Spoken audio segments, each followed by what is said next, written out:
You see someone achieve something you couldn't, and something happens inside you that you'll never tell anyone about. A flash of hatred, pure, unfiltered hatred.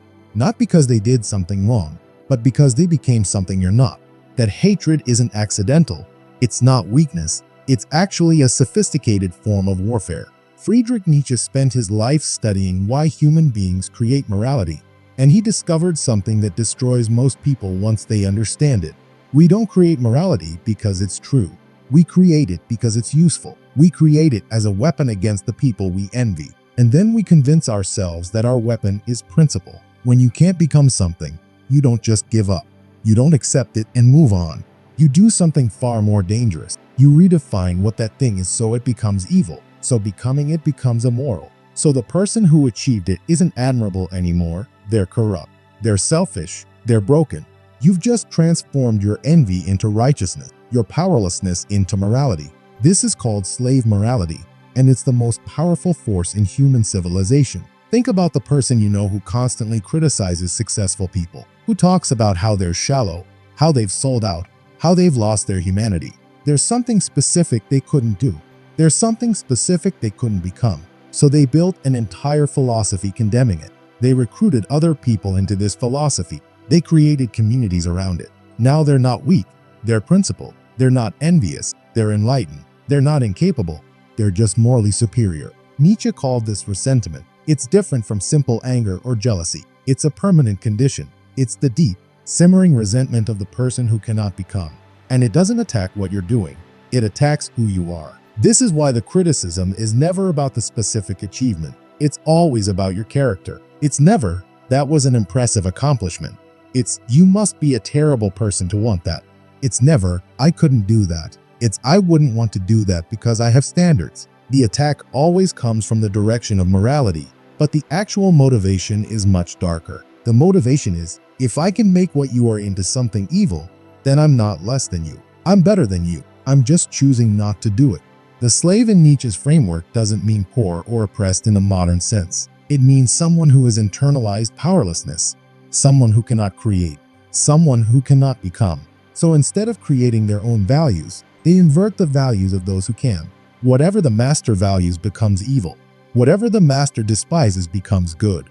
The master values strength, so the slave creates a morality around weakness being virtue. The master values power, so the slave creates a morality around humility being enlightenment.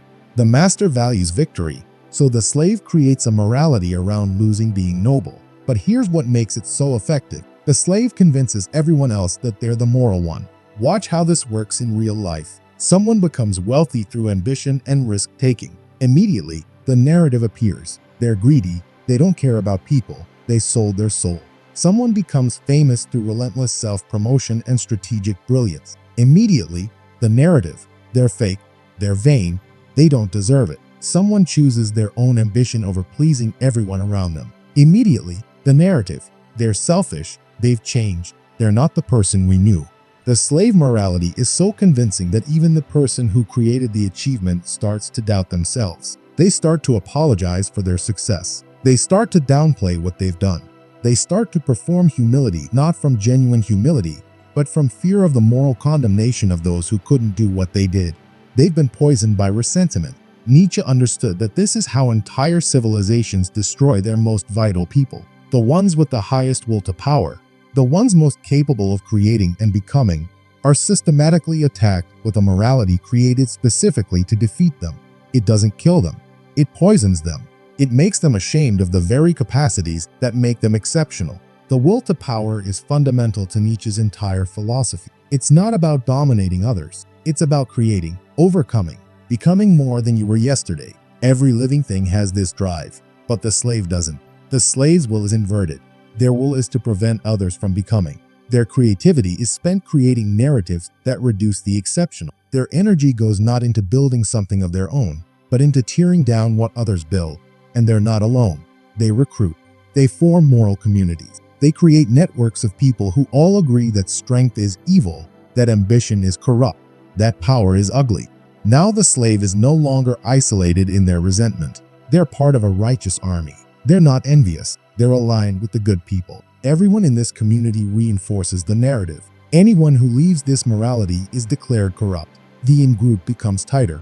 The attack on excellence becomes more sophisticated. This is why talented people often destroy themselves. It's not an external enemy that defeats them. It's the internalization of slave morality. They start to believe that their own capacities are wrong. They start to think that their ambition is ugly. They start to apologize for their power. They have been successfully convinced by the ressentiment of those around them that their own becoming is evil. But here's what Nietzsche knew that most people miss. This morality is a lie. Not because it's not useful, but because it's invented. It's created by the weak as a weapon. And like all weapons created by those without real power, it only works if you accept it. It only destroys you if you believe it. The moment you understand that, everything changes. You see the hatred for what it is. Not a moral judgment, not a truth about you, but an attack from someone defending their own powerlessness. And you can choose to care about it or not. You can choose to internalize it or reject it. You can choose to be shaped by the ressentiment of the mediocre or to transcend it entirely. Nietzsche spent his life trying to say something that most people cannot hear. Your becoming might make other people hate you, not because you did something wrong, but because your becoming is a mirror they cannot look at without seeing their own refusal to become. And they will attack you with morality because morality is the only weapon that the powerless have against the powerful. So the question becomes, will you allow the ressentiment of those who cannot become to prevent you from becoming? Will you accept their morality as truth? Will you apologize for your power, your ambition, your will to overcome yourself and create something? Or will you see through the illusion and become anyway? Because here's the brutal truth. The people who hate what you're becoming don't actually want you to stop. They want you to feel bad about it. They want you to succeed while apologizing for succeeding. They want you to have power while condemning yourself for having it. That's the ultimate victory of slave morality. Not stopping your becoming, but poisoning it, making you feel guilty for every step forward. The only real answer is not to become less. It's to become more. It's to understand that their hatred is not information about you. It's information about them. It's the sound of their own powerlessness. And you can either let it shape you or you can let it teach you something about how the world actually works and move forward anyway. This is what separates the exceptional from the merely successful. The successful person worries about what people think. The exceptional person understands what the hatred really is and moves through it without needing permission. They don't ask the slaves if they can become. They just become. And they accept that the price of becoming is that certain people will hate them for it. Your becoming will trigger ressentiment. It will create morality against you. It will inspire narratives about your corruption. And you have a choice. You can let the invention of those who cannot become your truth, or you can recognize it as the weapon it is and keep becoming anyway. That's not arrogance. That's clarity. That's the only way anything truly new ever enters the world.